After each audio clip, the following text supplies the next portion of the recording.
banyak anak-anak muda yang sudah berhubungan seksual, mereka ngetawain, membuli teman-temannya yang mungkin ketahuan bawa kondom.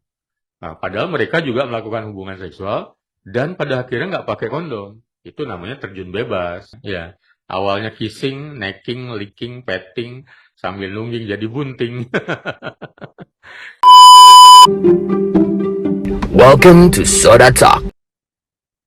Halo teman-teman semuanya, kembali lagi di podcast Soda Talk, podcastnya Sahabat Oda, bersama saya, Rosa, selaku moderator pada episode kali ini, dan juga sebagai anggota interaktif di KMPA FK Udayana. Jadi, podcast kali ini kami persembahkan untuk memperingati World Contraceptive Day yang diperingati pada tanggal 26 September. Jadi, episode kita pada hari ini, kita mengundang Dr. Oka Negara, Embiometrias, sebagai narasumber kita hari ini yang akan membahas mengenai generasi bijak, getting to know contraceptive for reproductive health. Baik, sebelum itu kita mulai. Selamat sore dokter. Jadi gimana nih kabarnya dokter? Selamat sore. Saya manggilnya Rosa, Pak Oca? Rosa aja. Oke. Sore, baik-baik Rosa. Ya, Ya, semoga sehat selalu ya dokter ya. sehat selalu. Ya. Tanpa berlama-lama lagi nih juga Oke. udah penasaran nih kan ya gimana untuk nantinya pembahasan kita nih. Jadi kita akan mulai untuk podcastnya hari ini ya dokter nih. Oke. Jadi sebagai awalnya nih dokter, Ya. mungkin bisa dijelaskan terlebih dahulu apa yang sebenarnya dimaksud mengenai alat kontrasepsi. Ya. Orang dulu kenalnya alat KB. Kemudian alat kontrasepsi dipakai dipakai akronim ALKON, ya. Tapi sebenarnya kalau saya sendiri lebih prefer menyebutnya sebagai metode kontrasepsi karena di dalamnya tidak melulu cuma alat saja, tetapi juga ada yang lain. Nah, jadi metode kontrasepsi itu apa? Jadi sekumpulan mulai dari obat, alat atau metode yang ditujukan untuk kontrasepsi. Nah, kontrasepsi itu apa? Kontra ini adalah melawan, mencegah, menghindar gitu ya. Sepsi ini kehamilan. Jadi semua alat, obat, atau metode yang ditujukan untuk mencegah terjadinya kehamilan itu disebut metode kontrasepsi atau boleh deh nggak apa-apa disebut dengan alat kontrasepsi. Tapi pengertian di dalamnya sebenarnya nggak cuma alat ya, tapi ada obat juga, ada metode-metode tertentu untuk mencegah kehamilan tadi. Itu yang disebut dengan metode kontrasepsi atau alat kontrasepsi. Oke, berarti nggak cuma melulu tentang itu aja, berarti kayak ya banyak juga di dalamnya yang orang-orang dengarnya, maksudnya pengertiannya itu aja, tapi sebenarnya bukan cuma itu. Ya, tapi dalam perjalanannya, walaupun tujuannya adalah untuk mencegah kehamilan, supaya tidak hamil nih, makanya digunakan cara ini gitu ya, atau alat ini. Tapi dalam perjalanannya ternyata ada beberapa jenis alat kontrasepsi yang ternyata memiliki fungsi lain. Jadi ada yang memiliki fungsi nanti mencegah infeksi menular seksual gitu misalnya ya. Bahkan sebagian nya juga kadang-kadang ditambahkan sisi lain seperti untuk menambah pleasure gitu, kesenangan gitu. Nah, itu tujuannya adalah untuk orang memang mau menggunakan alat kontrasepsi ini. Oke, jadi tadi kan juga udah dibahas sedikit tentang tujuannya ya dokter nih. Mungkin dibahas sedikit untuk tujuannya apa aja sih yang dapat dicapai dari penggunaan alat kontrasepsi ini dokter? Tujuan awalnya atau tujuan utamanya tetap ya, dia digunakan atau dikonsumsi atau dipasang begitu adalah untuk supaya tidak hamil. Berarti untuk mencegah kehamilan. Nah, mengenai kemudian nanti jenis macamnya, ada yang mana, ada yang dikasih bahan apa, itu beragam banget. Tapi tujuannya tetap sama, supaya tidak terjadi kehamilan dengan berbagai cara. Mulai dari misalnya ada yang membuat si perempuan tidak matang sel telurnya, jadi tidak terjadi ovulasi namanya, atau mencegah pertemuan antara cairan sperma supaya masuk bertemu dengan sel telur di dalam hubungan seksual, kemudian merusak mungkin hormon supaya tidak menjadi dalam keadaan yang matang secara reproduksi dan siap untuk terjadi fertilisasi. Jadi banyak macamnya ya. Oke. Mungkin sebenarnya nih dokter kan sekarang pada zaman sekarang nih, Mm-mm. apakah masyarakat itu sebenarnya sudah aware atau belum sih dokter tentang alat kontrasepsi ini? Ya, sesungguhnya memang kalau dilihat informasinya udah banyak. Ya, you can get it the information about the contraceptive everywhere. Apalagi di apa udah ada di gadget ya. Tinggal Google gitu ya. Semua sudah ada. Tinggal memastikan sumber itu bertanggung jawab atau tidak kan, memastikan itu. Nah, sekarang baru berbicara tentang apakah sudah ada awareness.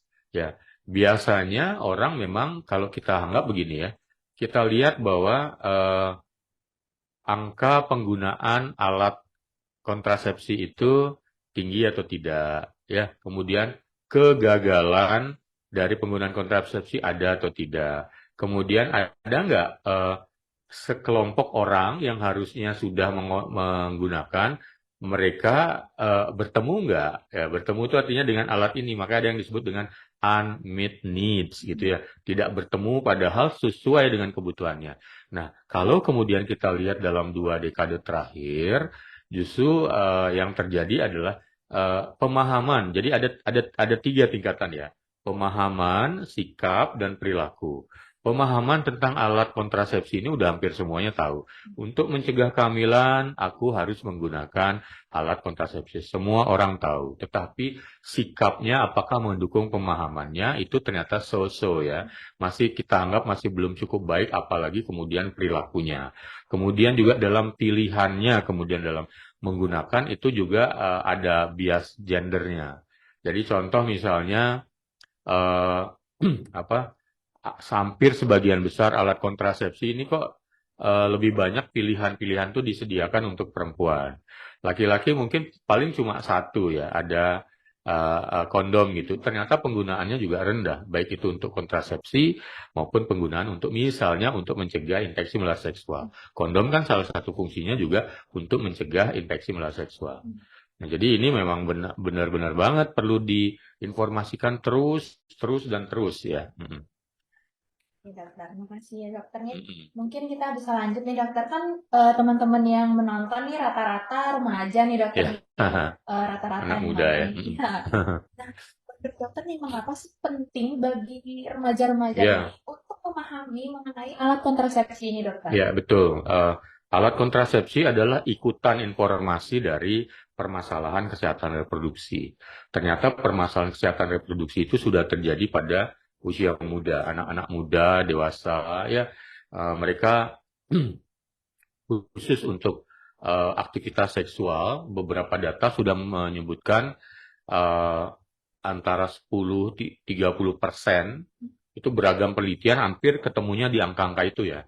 Ada yang 10, 15, 20, 25, 30% menyebutkan anak-anak muda yang belum menikah di Indonesia ya, di Indonesia itu sudah pada berhubungan seksual atau beraktivitas seksual. Kok bisa dok? Iya, karena kalau dilihat memang mereka sudah sanggup, udah ada keinginan untuk berhubungan seksual karena dorongan seksual sudah matang, hormon seksual sudah matang, testosteron, kemudian juga pada perempuan ada pelibatan progesteron dan estrogen di situ ya. Tapi di perempuan juga ada testosteronnya juga yang mengikut sertakan dorongan seksual. Itu sebenarnya secara natural sudah ada nih dorongan seksual. Nah, masalahnya kemudian apakah dorongan seksual yang dilanjutkan itu menjadi sehat atau tidak, beresiko atau tidak. Beberapa anak muda, remaja menunda untuk berhubungan seksual dengan sangat paham. Mereka melakukan namanya abstinensia. Sebagian dari mereka melakukan hubungan seksual, entah itu pada akhirnya karena sudah tahu, maksudnya tahu udah informasinya tapi tetap dilakukan atau karena memang tidak tahu hanya gara-gara punya pacar ada yang nyium akhirnya terangsang secara seksual dan mau melakukan berhubungan seksual ya dan sebagian lagi nah ini antara boleh dibilang baik atau tidak ya sebagian lagi sudah berhubungan seksual tapi mereka menggunakan alat kontrasepsi. Nah itu ragamnya semua. Jadi kenapa pada akhirnya yang paling penting pada anak muda adalah untuk mengajarkan kepada mereka, sudah tahu nggak resiko dari hubungan seksual sebelum menikah? Kalau toh sudah melakukannya, ya harusnya ada pencegahan di dalamnya untuk mencegah kehamilan. Dan pada anak muda, kalau mereka melakukannya di usia muda, kecenderungan untuk putus nyambungnya tinggi. Akhirnya akan gonta-ganti pasangan, akan berisiko juga terjadi infeksi menular seksual. Nah, buat mereka yang sudah masuk ke dalam grup, yang sudah aktif secara seksual, nggak ada jalan lain, Rosa. Mereka harus menggunakan alat proteksi, yaitu alat kontrasepsi. Pilihan terbaik adalah kondom. Kenapa? Karena itu bisa mencegah kehamilan dan juga mencegah infeksi menular seksual. Tetapi jauh lebih bagus sebenarnya kembali sadar ke akan pemahamannya supaya sikapnya mendukung dan perilakunya juga mendukung supaya tidak dulu melakukan hubungan seksual. Cari saat yang tepat, pasangan yang tepat. Kalau menurut saya pacaran sih boleh-boleh aja, tapi itu dijadikan ajang untuk berinteraksi, beradaptasi untuk saling nyocokin. Oh, untuk masa depan nanti pasangan yang sekarang ini cocok nih. Nah, udah dirawat aja hubungan pacarannya dengan pacaran yang sehat, kalau bisa tanpa ada hubungan seksual dulu gitu. Ya, berarti banyak banget nih alasan-alasan kenapa seorang remaja itu sebenarnya harus mengerti Ya, dan memahami gitu kan betul banget. kontrasepsi Ya. itu apa. Ya. Baik, sebelum kita membahas lebih banyak lagi dan juga lebih mendalam nih dokter mengenai topik kita hari ini, menurut dokter nih, apakah ada hubungan terkait dengan alat kontrasepsi ini dengan fenomena pernikahan dini Ya. yang tinggi diutamakan di Bali ini, dok? Karena kan kita di Bali juga nih. Ya, kalau dilihat sih yang sesungguhnya lebih itu perlu dilakukan riset lagi ya, perlu yang apa itu sangat bisa didebat sebenarnya karena beberapa riset belum menghubungkan antara keberadaan alat kontrasepsi yang mungkin dapat diakses anak muda dengan pernikahan. Yang jelas adalah ketika alat kontrasepsi itu bisa diakses, sesungguhnya yang bersangkutan itu sudah dalam pikirannya adalah merencanakan dua hal tadi, mencegah terjadinya kehamilan dan mencegah infeksi menular seksual. Tetapi yang benar-benar mungkin lebih mendorong anak muda supaya akhirnya menjadi berhubungan seksual, terjadi kehamilan, akhirnya pernikahan dini, mungkin lebih banyak ke faktor media ya, di samping usianya. Sekarang media-media yang bisa menstimulus dorongan seksual atau media-media yang bermuatan pornografi yang pada akhirnya bisa membangkitkan dorongan seksual itu sangat mudah diakses. Apakah kemudian tayangan ini membuat mereka berhenti sampai di situ hanya untuk tahu saja, atau malah kemudian menjadi stimulus untuk berhubungan seksual ketika sudah punya pasangan, dalam hal ini pacar gitu. Itu yang kelihatannya lebih dominan. Tetapi memang keberadaan alat-alat kontrasepsi, misalnya penjualan kondom gitu, misalnya yang terlalu terbuka, terlalu gampang, ya pada beberapa kelompok tertentu mungkin tidak banyak, itu mungkin bisa menjadi juga stimulus dibandingkan dengan tidak ada sama sekali. Oh, ada kondom nih dijual gitu ya, kemudian ya udah deh beli ya, kemudian menstimulus untuk melakukan hubungan seksual. Tapi jauh dari itu semua, Rosa, ketika anak muda merasa dirinya sudah pada level pergaulan, aku ingin menikmati aktivitas seksual, ada di grup yang punya pemahaman itu dan mereka get some contraception, mereka mencari alat kontrasepsi untuk mencegah kehamilan, justru itu bagus. Daripada banyak anak-anak muda yang sudah berhubungan seksual, mereka ngetawain, membuli teman-temannya yang mungkin ketahuan bawa kondom. Nah, padahal mereka juga melakukan hubungan seksual dan pada akhirnya nggak pakai kondom. Itu namanya terjun bebas. Suatu saat bisa mengalami masalah, bisa saja suatu saat menjadi kehamilan tidak diinginkan. Apalagi bisa kena gonore atau sifilis atau infeksi menular seksual lainnya kapanpun kalau misalnya tidak menggunakan proteksi kondom misalnya ya. Berarti lumayan lah berhubungan ya dokternya itu ya. Ya, itu mungkin perlu dilakukan penelitian kembali, tapi mungkin asumsi itu common sense-nya boleh lah ya dianggap ke sana. Oke, jadi kita akan bahas lebih banyak nih tentang alat kontrasepsi nih setelah ini. Jadi mungkin bisa dijelaskan dokter jenis alat kontrasepsi apa aja yang digunakan terkhusus di Indonesia nih, kan kita di Indonesia. Nah, dibedakan metode itu ada hormonal dan non hormonal ya dokter ya. Ya mungkin jenis alat kontrasepsi apa aja nih. Jadi pembagian alat kontrasepsi itu sebenarnya beragam menurut saya. Ada yang membaginya dengan alat kontrasepsi hormonal dan non hormonal ada. Ada yang membaginya juga dengan eh, alat kontrasepsi jangka pendek dan jangka panjang ada. Ada yang membaginya juga dengan alat kontrasepsi sementara, ada yang alat kontrasepsi permanen ya atau eh, seterusnya ya apa istilahnya kontap ya kontrasepsi mantap begitu ya permanen. Nah, jadi tapi memang kembali lagi kita lihat ada alat-alat kontrasepsi itu yang berupa obat, kandungannya memang obat, bahan-bahan kimia begitu ya. Itu misalnya pil KB, ada hormon di dalamnya. Kemudian ada juga suntik KB, ada yang 1 bulan, 3 bulan itu ada hormon di dalamnya. Ada juga yang susuk, ya atau implan ya itu juga ada hormon di dalamnya. Apalagi kemudian juga ada yang sifatnya non hormonal adalah contohnya yang menggunakan kondom misalnya itu contoh yang bukan hormon ya. Kalau ada namanya intrauterine devices alat kontrasepsi dalam rahim itu ada 2, ada yang sifatnya logam berarti non hormon, ada juga yang dicampur hormon atau berupa hormon. Nah jadi pada prinsipnya semua jenis ini adalah satu harus punya syarat adalah dia memang bisa efektif mencegah kehamilan itu pertama. Yang kedua, ya syaratnya adalah dia bisa reversible loh. Kecuali yang memang mantap, yang memang permanen, yang memang tidak ingin hamil lagi, itu ada metode khusus ya, menggunakan teknik pembedahan khusus ya, yang mini surgery, tapi gampang sebenarnya itu. Tapi maksudnya yang lain di luar itu, dia harus memiliki syarat supaya ketika diputus balik lagi keadaan kesehatan reproduksinya begitu. Makanya itu yang nantinya akan bervariasi. Ini bisa berapa lama digunakan, kapan boleh selesai begitu. Nggih, ya. Banyak juga ya jenis-jenis alat Ya. kontrasepsi itu.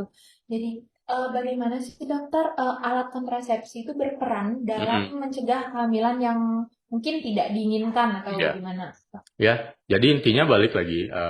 Kita ngomongin ini alat kontrasepsi ini adalah mencegah terjadinya kehamilan. Nah, sekarang kehamilan itu bisa karena apa sih? Ya, yang alami adalah dari hubungan seksual. Nah, dari hubungan seksual itu akan ada nanti kontak pada akhirnya antara cairan sperma yang di dalamnya ada spermatozoa dengan sel telur yang keluar pada saat ovulasi, waktu saat si perempuan dalam masa subur.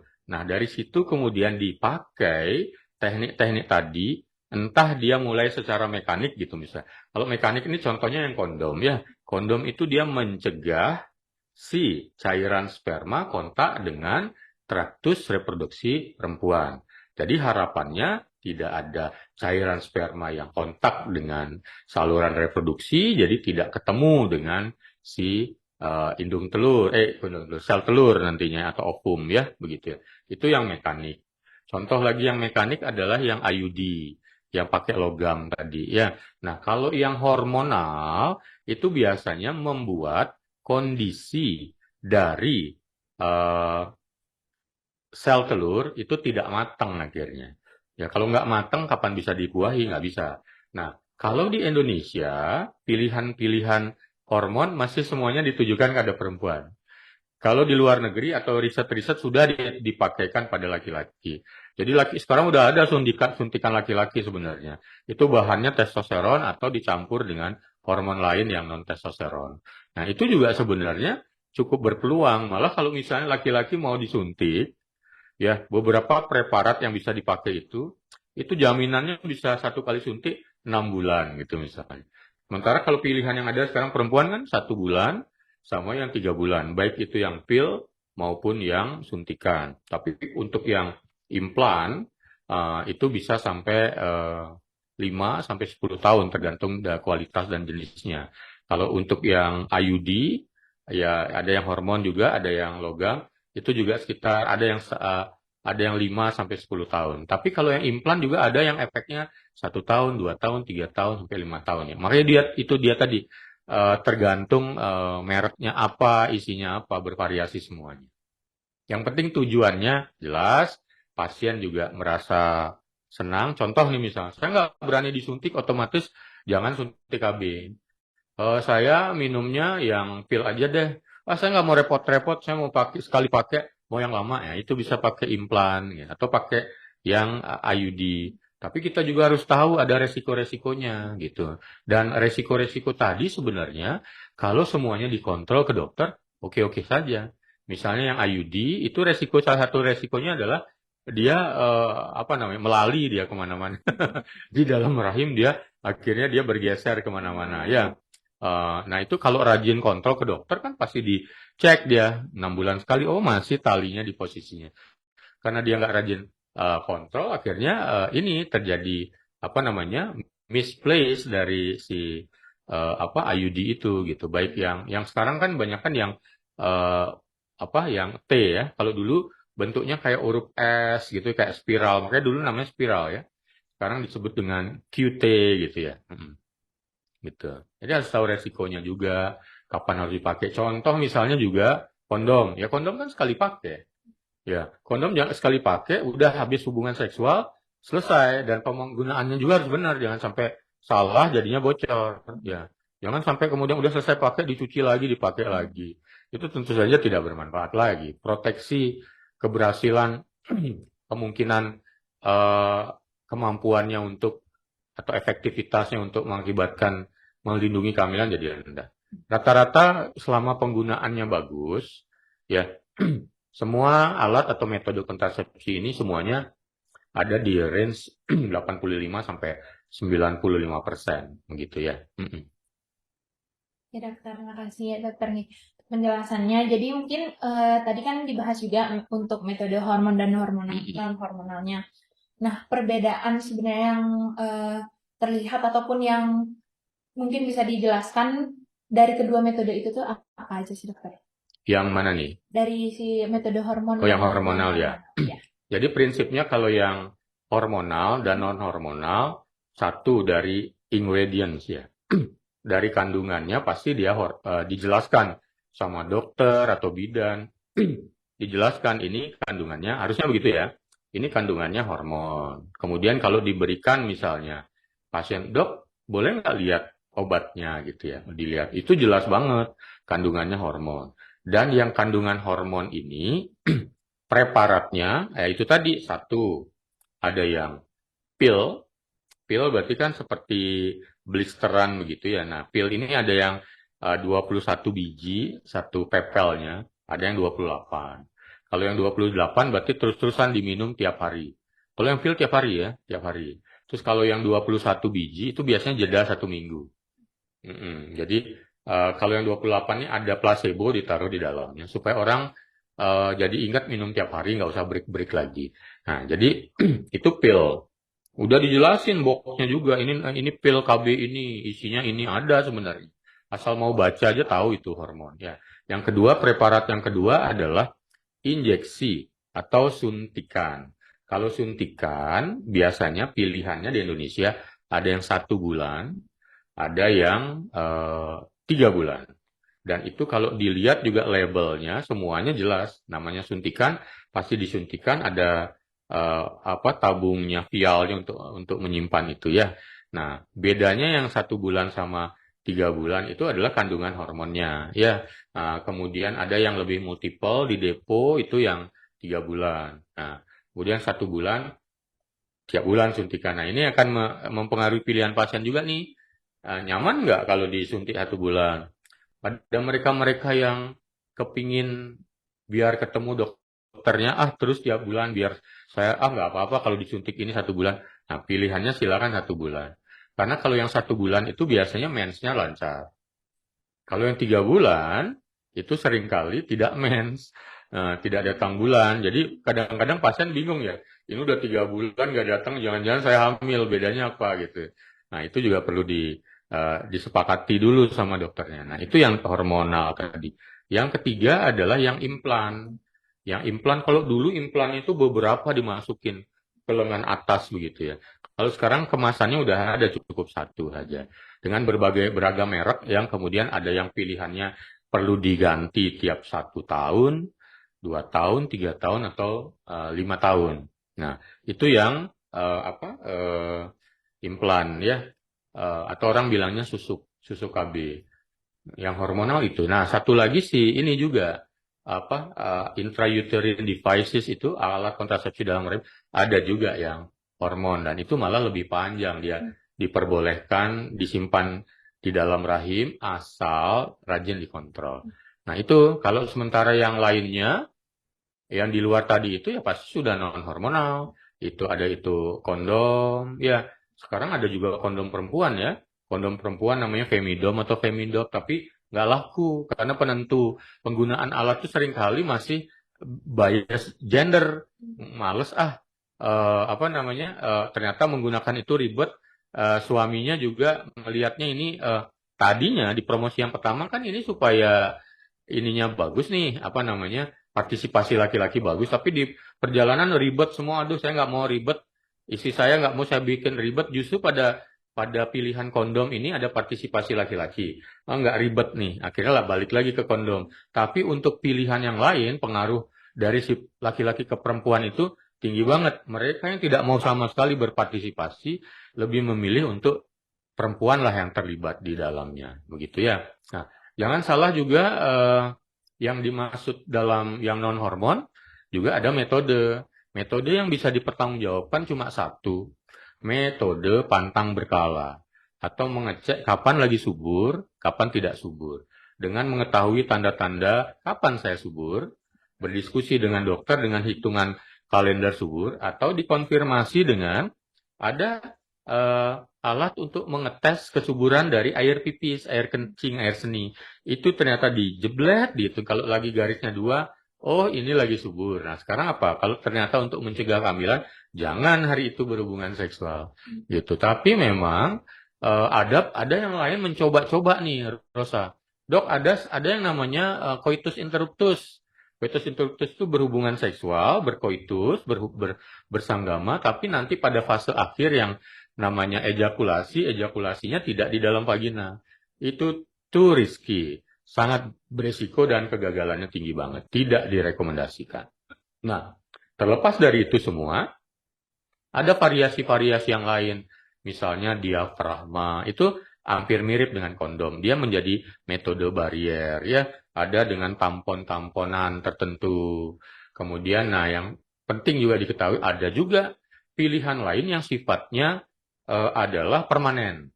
Nah, permanen ini bisa dilakukan sebenarnya untuk mereka yang sudah pernah berketurunan, punya anak, ya, dianggap cukup, dan dianggap kemudian kalau misalnya terjadi hamil lagi mungkin di usia yang lebih tua, akan beresiko. Nah, yang kayak begini misalnya ditanya nih, pasangan suami istri, udah punya anak 3, mau punya anak lagi nggak? Enggak dok, ya udah, kalau gitu kita lakukan teknik prosedur kontrasepsi permanen ya, atau kontrasepsi mantap ya. Yang laki-laki namanya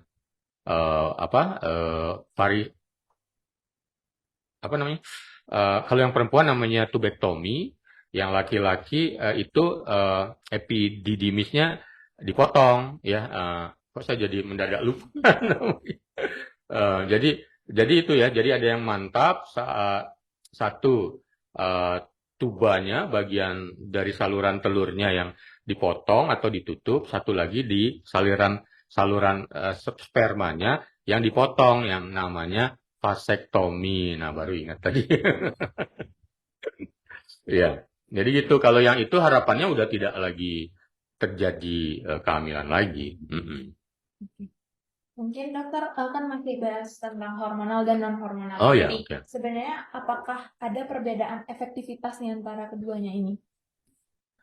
Nah, sekarang kan hormonal kan cukup homogen ya. Tinggal dimodifikasi dia jenis, entah itu tadi dijadikan obat oral, diminum, ada yang dijadikan pil, ada yang dijadikan injeksi, begitu misalnya. Ada yang dititipkan di intrauterine devices, begitu dijadikan tools juga untuk alat kontrasepsi.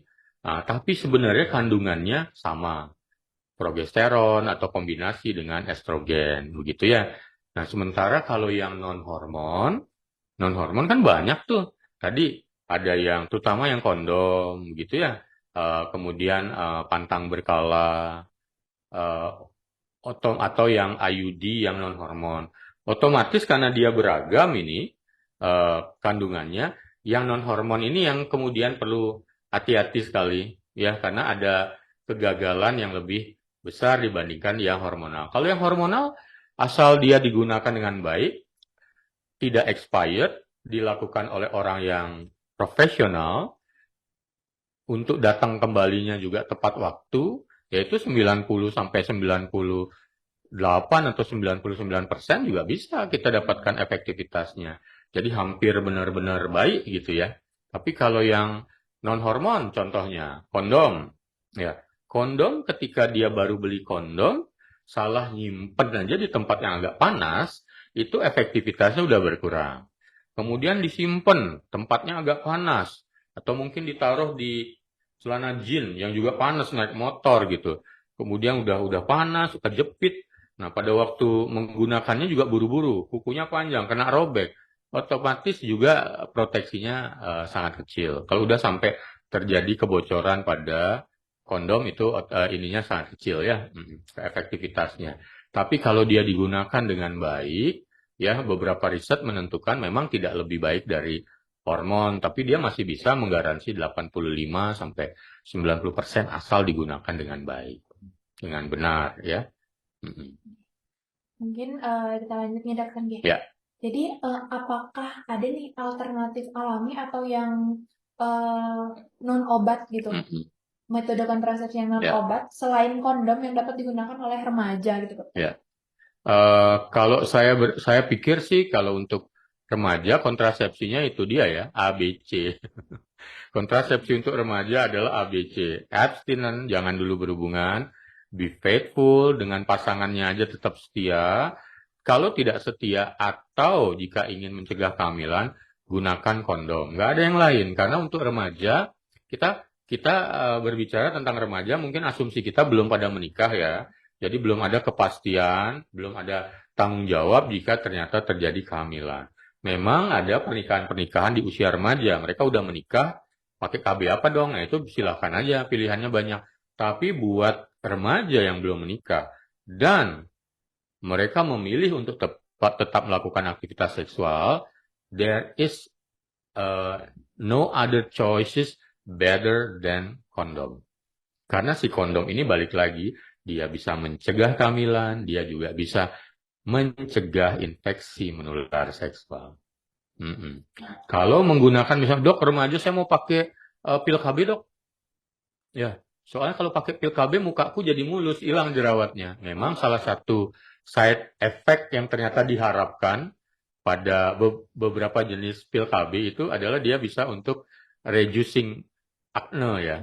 Tapi mungkin tidak berlaku pada semua perempuan. Tapi bisa dicobakan itu menggunakan pil KB malah pada orang-orang untuk mengatur regulasi hormonnya pada perempuan yang berjerawat begitu ya. Tapi maksud saya, kalau remaja kemudian, dok aku pakai ini untuk mencegah kehamilan, sekaligus biar kulit mulus, pakai pil KB. Ini yang bagus, gitu misal. Dia nggak mencegah infeksi menular seksual. Dan tidak dijamin kan remaja yang sudah berhubungan seksual akan tetap be faithful dengan itu terus, gitu ya. Nah jangan-jangan nanti sesudah terjadi kehamilan tidak diinginkan, pacarnya kabur. Ya, nggak mau tanggung jawab, ribet deh semuanya. Ya, awalnya kissing, necking, licking, petting, sambil nungging jadi bunting. Kalau umur anak muda pada bunting, ya gitu, ya, kita pakai istilah itu hanya untuk biar lucu-lucuan aja ya. Semuanya bisa jadi pusing dan ngeling kalau orang Bali bilang.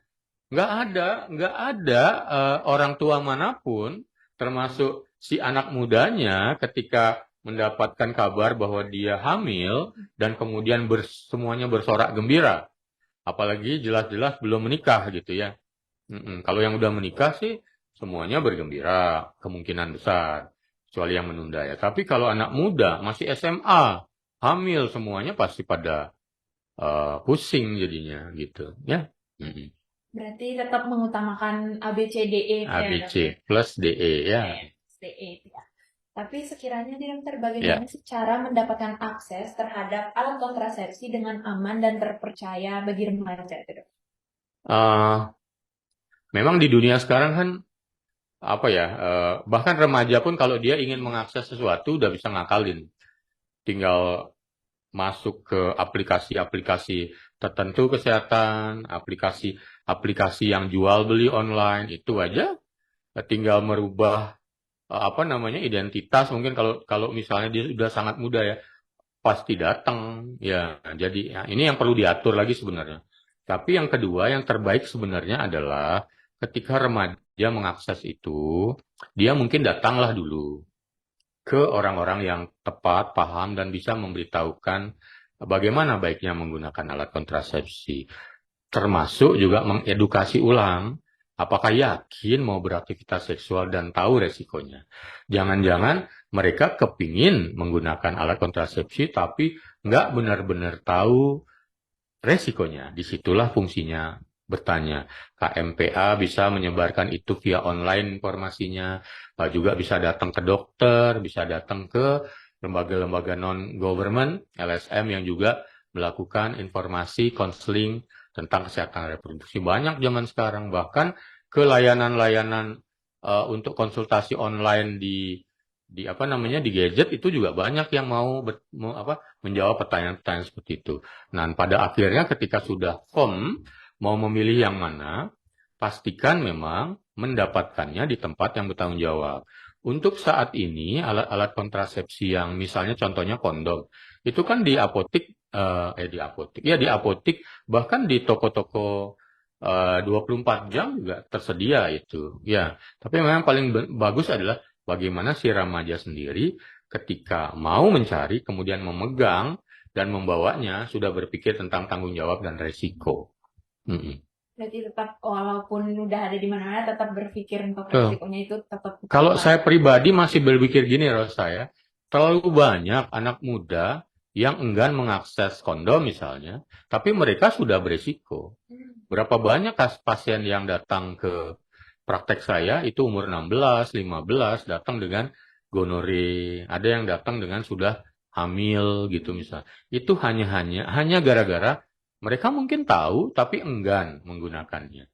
Ya, jangan beli malu karena kita harus akui juga contohnya ketika anak muda mau datang mengakses kontrasepsi itu penuh dengan stigma. Baik itu self stigma maupun dia pikir orang-orang akan memandang dia buruk ya. Saya pernah bikin pelatihan kepada anak muda untuk sekedar melihat respon. Jadi ada yang membeli, ada yang kita suruh beli jam berapa gitu ya setelah pelatihan. Ada lagi relawan yang lain menunggu di situ untuk melihat responnya antara si penjual dan pembeli. Nah, si penjualnya juga sepertinya mau memakan si pembeli ya. Ini ngapain umur segini mau beli gitu ya, dengan muka mungkin penuh curiga. Yang beli juga takut untuk membelinya. Makanya pernah itu satu kejadian lucu yang karena kita tugaskan gitu. Yang ditugaskan ini membeli kondom ke apotek masih pakai helmnya pakai kacanya nutup gitu. Saking dia mungkin malunya untuk membeli gitu. Makanya dulu sempat ada ide untuk direalisasikan juga kondom mesin. Kondom yang kayak ATM itu, ceplat keluar. Tapi pro kontranya dianggap itu memicu seks bebas, orang-orang berselingkuh gitu ya. Padahal kalau orang mau melakukan aktivitas seksual di luar pernikahan nggak perlu pakai kondom. Ya, itu malah lebih beresiko gitu, ya. Iya, dokter. Mungkin tadi kan sudah dijelaskan juga ada yang katanya yang minum pil KB buat nggak berjerawat gitu kan ya dokter. Ya.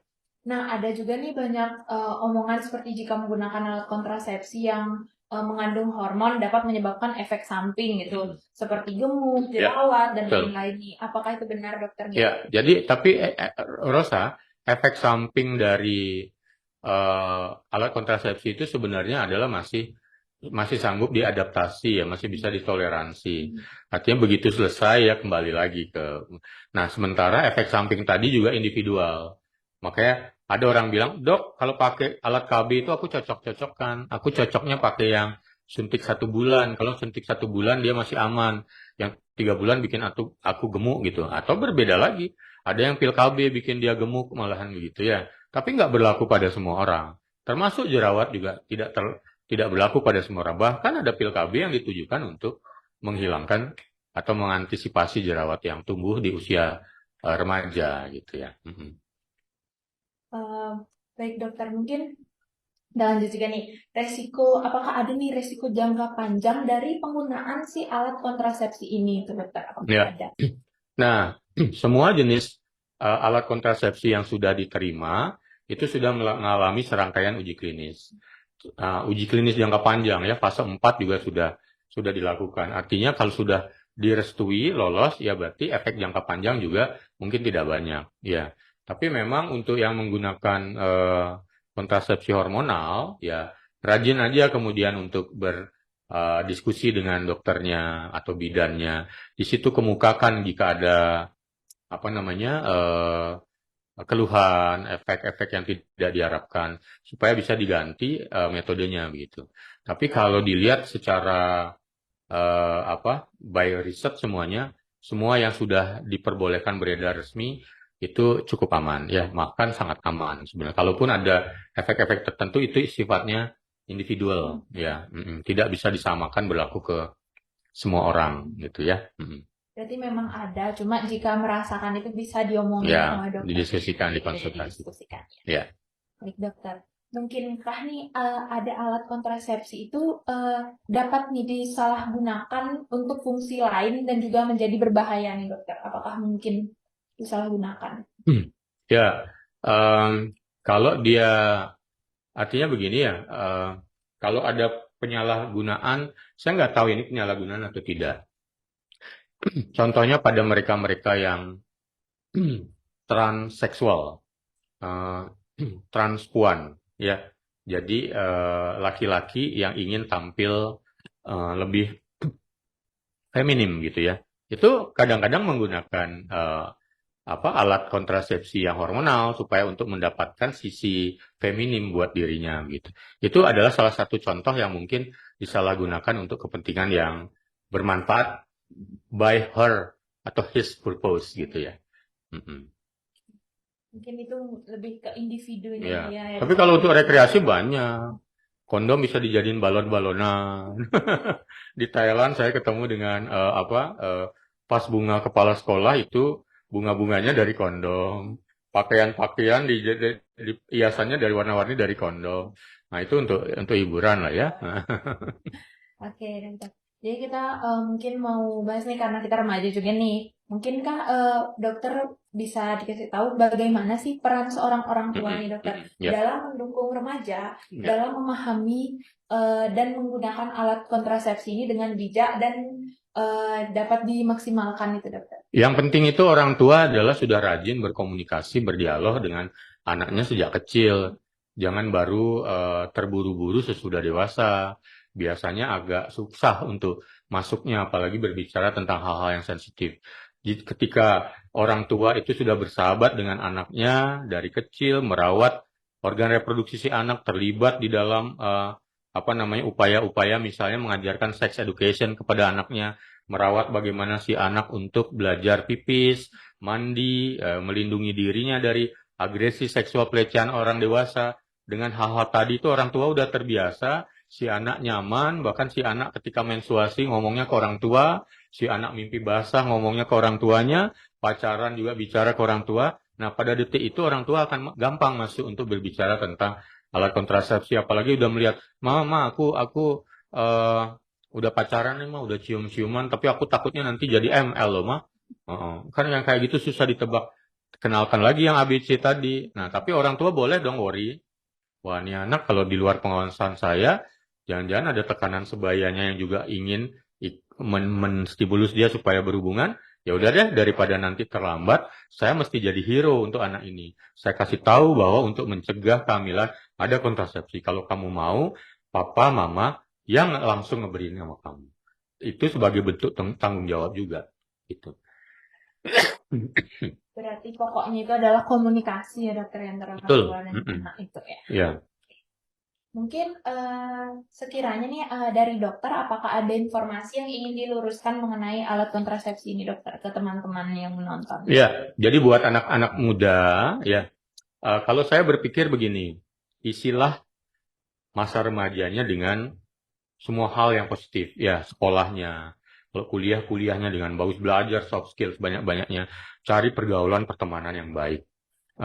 Dan kalau bisa lakukan kehidupan seksualnya juga yang positif. Jangan dulu berhubungan sebelum menikah. Tapi, wah, jangan-jangan saya dibully nih. Hari gini dok ngomong kayak gitu basi ya. Oke, let's see ketika Anda sudah mulai berhubungan seksual, even itu once, baru satu kali dan akan melanjutkan lagi, harus sudah ada alat kontrasepsi di dalamnya. Karena yang paling pertama dilakukan adalah mencegah kehamilan. Ya, kemudian pengalaman pertama bisa kemudian berubah menjadi yang kedua, ketiga, ganti pasangan. Yaitu harus juga gunakan alat kontrasepsi untuk mencegah infeksi menular seksual. Salah kalau selama ini banyak yang menganggap bahwa nih alat kontrasepsi, kondom ini bikin bandel. Ini adalah alatnya si playboy, alatnya mereka yang suka nakal gitu ya. Boleh-boleh aja punya pemahaman itu dan membawanya. Dan kalau misalnya juga membutuhkannya, sesungguhnya mereka melakukannya dengan bertanggung jawab. Jadi justru banyak lagi anak muda di sana yang sudah berhubungan seksual tapi nggak pakai apa-apa. Nah, pilihan alat kontrasepsi yang terbaik buat anak muda, jika itu sudah dia lakukan, hubungan seksual sebelum saatnya menikah, nggak ada yang lain, kondom. Mm-mm.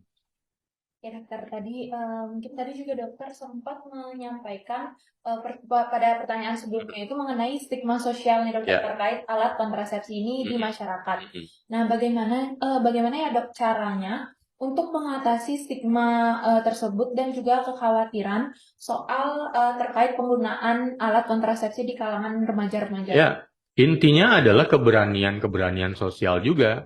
Keberanian itu ada pada level orang tua, keberanian itu ada pada level guru.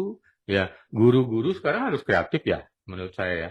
Jadi dia juga melihat nih, nggak sekedar ngajar pulang, tapi lihat pergaulannya. Oh, anak-anak saya nih kayaknya sudah pada mulai ada yang berhubungan. Taunya dari mana? Omongan-omongan teman dan lain-lain.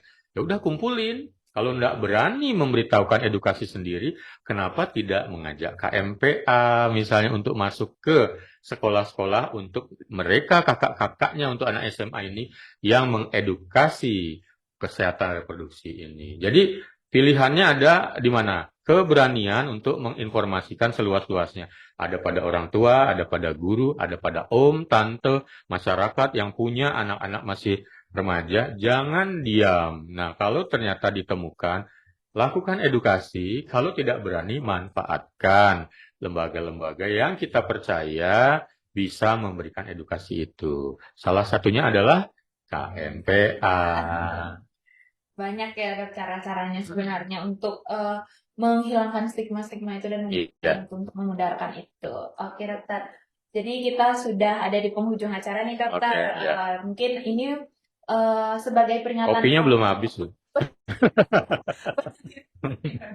Oke, mau diminum dulu? Nanti aja sekalian. Oke nih, sebagai peringatan Hari Kontrasepsi Sedunia nih dokter, Ya.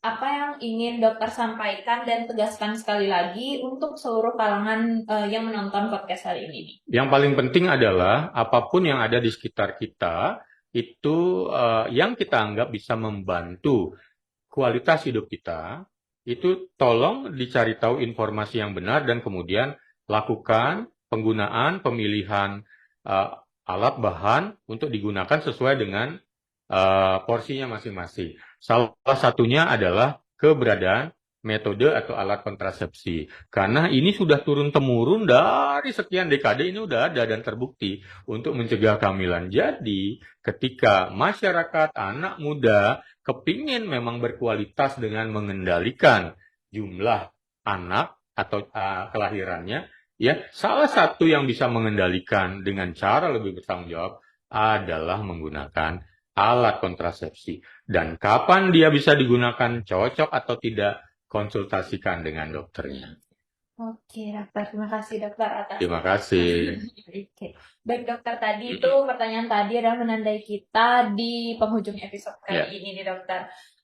Terima kasih banyak dokter atas kesempatan yang sangat luar biasa ini dan juga sudah memberikan insight baru dan juga pandangan baru mengenai topik kita hari ini yaitu generasi bijak, getting to know contraceptive for reproductive health. Baik dokter, semoga seluruh teman-teman juga dapat mengambil manfaat sebanyak-banyaknya nih Ya. dari pembahasan kita dari tadi ya dokter G. Ya. Baik, untuk menutup Soda Talk pada hari ini, saya akhiri dengan jargon KMPA nih dokter. Ya. Kita jargon bersama-sama nih dokter. Mungkin saya akan memandunya ya Iya, dokter iya. G. Oke. Oke. KMPA, FK Unut, stop Stop stigma. stigma. Oke, Oke. terima kasih banyak dokter. Terima kasih Rosa, mudah-mudahan bermanfaat. Iya, terima kasih.